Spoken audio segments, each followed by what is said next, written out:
ओम श्री गुरुवे नमः।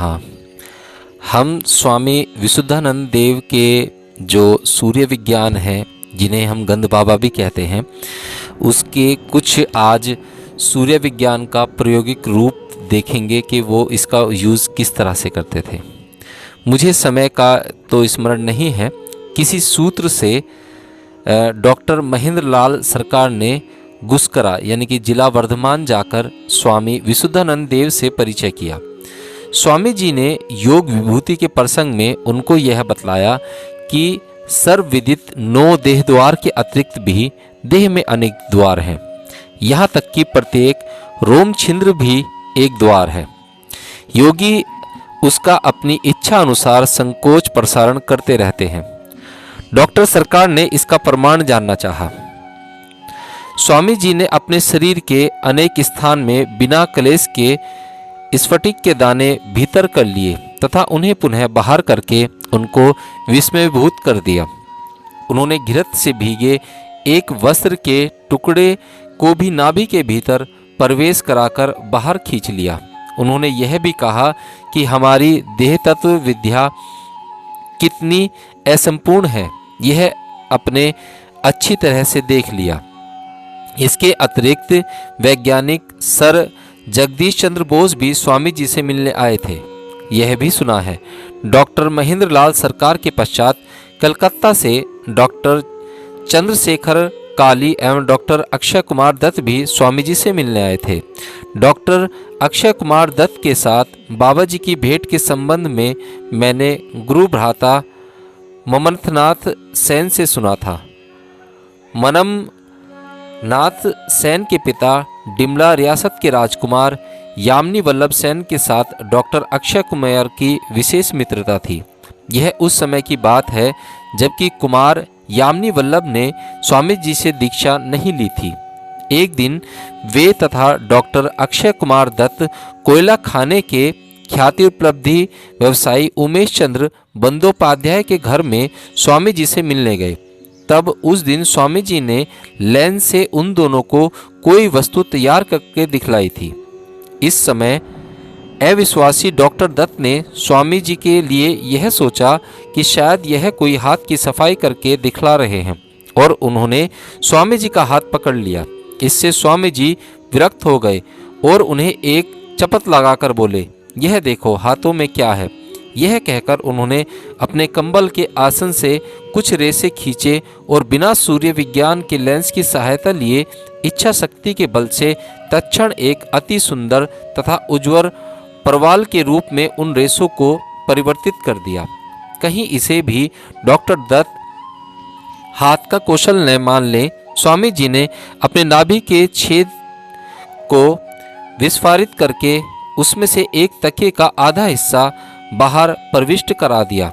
इससे डॉक्टर दत्त भीत होकर मूर्छाग्रस्त हो गए और बाद में होश आने पर स्वामी जी के चरणों को छूकर दीक्षा की प्रार्थना और क्षमा याचना करने लगे, किंतु उनको दीक्षा न मिल सकी।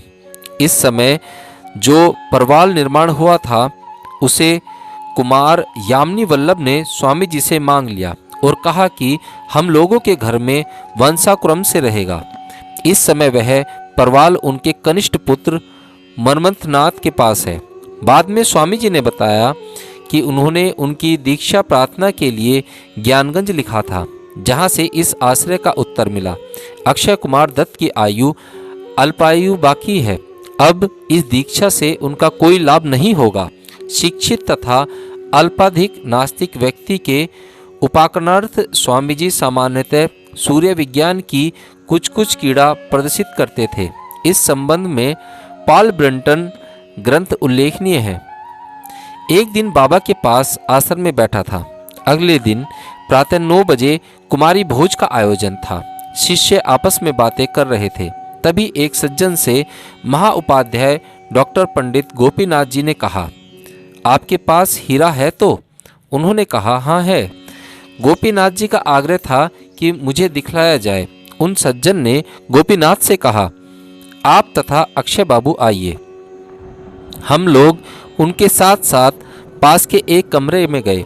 उन्होंने अपने कुर्ते की जेब से एक हीरा जड़ित अंगूठी को बाहर करके दिखलाया। मैंने उसे हाथ पर रखकर देखा। मुझे हीरे के संबंध में कोई जानकारी नहीं थी।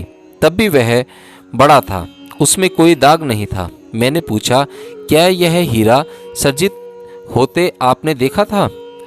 उन्होंने कहा, देखा तो था। पुरी में बाबा के साथ हम कई लोग घूम रहे थे। इस समय समुद्र तीर पर एक रंगीन पत्थर मिला। बाबा ने उसे हाथ पर उठाकर कहा, इससे एक हीरा तैयार किया जा सकता है। किसे चाहिए? 750 रुपये देने होंगे। उस समय रुपये की क्रिया शक्ति अत्यधिक थी। उन भद्रलोक ने बाबा से हीरा लेने की अपनी इच्छा प्रकट की। बाबा ने पत्थर को 2 उंगलियों के बीच पकड़कर दाहिने बाएं हस्त संचालन करना प्रारंभ कर दिया। 1 मिनट तक यह करते करते बोले, पत्थर अधिक नरम हो गया है। देखो। मैंने देखा कि वास्तव में पत्थर नरम था। तदंतर बाबा उसे उंगलियों में पकड़कर पूर्ववत हस्त संचालन करने लगे। 1 मिनट बाद उन्होंने कहा, देखो कैसा सुगंधित हो गया है। सभी ने सूंघकर सुगंध का अनुभव किया। बाबा ने पुनः हस्त संचालन आरंभ किया और अब अति सुंदर कटिंग वाला हीरा देखा गया। बाबा ने उसे मुझे दे दिया। उस समय मैंने कहा, इसे अंगूठी में जड़वा कर पहनूंगा।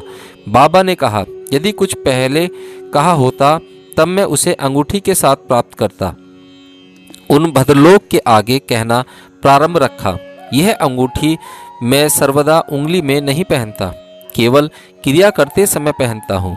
इससे अधिक लोगों को दिखलाता भी नहीं। उपस्थित एक सज्जन ने कहा, हीरा अमूल्य है, और एक ने भी मंतव्य प्रकट किया, यह अमूल्य वस्तु है। यह बात मुझे भी ठीक लगी। एक दिन उससे पहले गुरु भ्राता विजय दादा से सुना था कि बाबा ने असम विलासीपाड़ा क्षेत्र के राजा नृपेंद्र नारायण चौधरी के आग्रह से उनकी ही मुट्ठी के भीतर पकड़कर रखे गए रुमाल पर मध्य में सिंह वाहनी की मूर्ति तथा चारों कोनों पर पुष्प अंकित किया था।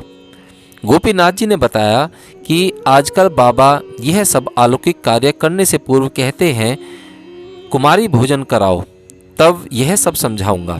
विजयदशमी का प्रमाण करने के लिए संध्या की क्रिया संपन्न करके गोपीनाथ के साथ आश्रम गया। बाबा ने पूछा, कल क्यों नहीं आए? क्या उत्तर दूं, समझ में नहीं आ रहा था। अत्यंत संकुचित भाव से मैंने कहा कि कान से कम सुनाई पड़ता है, यहाँ की बातें समझ नहीं पाया था। न आने का यही कारण था। बाबा ने कहा, जाओ मुख मीठा करो। जब मैं मिठाई खाने आश्रम के अंदर गया तब पता चला कि यहाँ तो संदेश मिष्ठान खाने को मिलेगा। यह चंद्र विज्ञान से बनाया जाना था, परंतु आज प्रातः बाबा का विचार बदल जाने से उन्होंने सूर्य विज्ञान से ही संदेश तैयार किया। संदेश में से बेल के मुरब्बे तथा कुछ अदरक की भी गंध आ रही थी। इस प्रकार मुख मीठा करके बाबा के हाथ से पान का प्रसाद ग्रहण करके उसके पद प्रदांत में बैठा। और भी कई लोग उपस्थित थे, उनमें कुछ घोष दादा भी थे। उनसे मैंने पूछा, यह संदेश कैसे बना? उत्तर में उन्होंने बताया कि बाबा जब प्रातः ऊपर से नीचे कक्ष में आए तब एक खाली मिट्टी के हांडी में लेंस से फोकस किया। कुछ क्षणों बाद देखा गया कि वह पात्र 3/4 संदेश से भर गया। बाबा ने कहा कि अब और नहीं बनेगा, जितना फोकस किया था उतना ही बनता है। यह मैंने नहीं देखा, परंतु अपने नेत्रों से मैंने पुरी में यही प्रत्यक्ष देखा था। इस बार बाबा ने एक एनामेल के पात्र में संदेश सूर्य विज्ञान द्वारा सिदृष्ट किया था, बताकर कज बाबू मौन हो गए। मैंने बाबा से पूछा, यह फोकस क्या है? सुनकर वहां उपस्थित 1-2 प्रज्ञ व्यक्ति हंस पड़े। बाबा ने उत्तर दिया, यह मान लो एक लेंस है। इससे इस प्रकार से सूर्य की किरण पकड़कर इस पात्र में कुछ समय तक छोड़ते रहने से पात्र में वह तैयार हो जाएगा। कोयदा दादा बोले, हाँ यही हुआ था। बाबा जब उस पात्र में फोकस कर रहे थे तब लगा कि एक नीले रंग की किरण उस खाली पात्र में पड़ रही है। मैं खाली पात्र में किरण पड़ी थी। बाबा, सुनो यह क्या कह रहा है? कहता है पात्र खाली तो था। कुज्जू दादा, हाँ खाली पात्र था, और क्या? मैं किरण की बात सुनकर मुझे लगता है क्या जाने उस खाली पात्र में जल रहा हो। प्रज्ञा लोग पुनः हंसे। गोपीनाथ कविराज ने कहा, यह प्रक्रिया खाली पात्र में ही की जाती है। कुज्जू दादा, पात्र को एक एनामेल के ढकने से आवरण कर दिया गया था। कुछ समय पश्चात देखा कुछ संदेश बन गया है। कई घंटे के पश्चात देखा गया कि आधा पाव से कुछ अधिक मिठाई बन गई है। यहाँ संदेश से मतलब है मिठाई। तब बाबा ने कहा था कि उससे अधिक नहीं बनेगा, अधिक बनने के लिए अधिक फोकस करना होगा। उसकी क्या आवश्यकता। आज के संदेश में मिठाई में बेल की गंध थी। यह अच्छी मिठाई थी, पेट शुद्ध करता है, यद्यपि इसे अधिक खाने से शरीर गर्म हो जाएगा। इस बीच फोकस द्वारा एसेंस तैयार करने का प्रसंग उठाया। गोपीनाथ जी कविराज जी ने वह सब मुझे बताया। जबकि यह बात है तब कविराज महाशय उपस्थित थे। एक यूरोपीय साहब तथा उनकी पत्नी के विशेष आग्रह से उनके द्वारा अनित एक सीसी पर लेंस की सूर्य किरण छोड़कर आधा सीसी अपूर्व गंधयुक्त इत्र बाबा ने तैयार किया था। इसके पूर्व सीसी के चारों ओर नीला कागज बांधकर उसे ताम्र तार से लपेट दिया गया था। मैं सीसी पर कागज तथा तार इत्यादि लपेटना का तो कोई प्रयोजन नहीं होगा। बाबा, था नहीं तो सीसी फट जाती।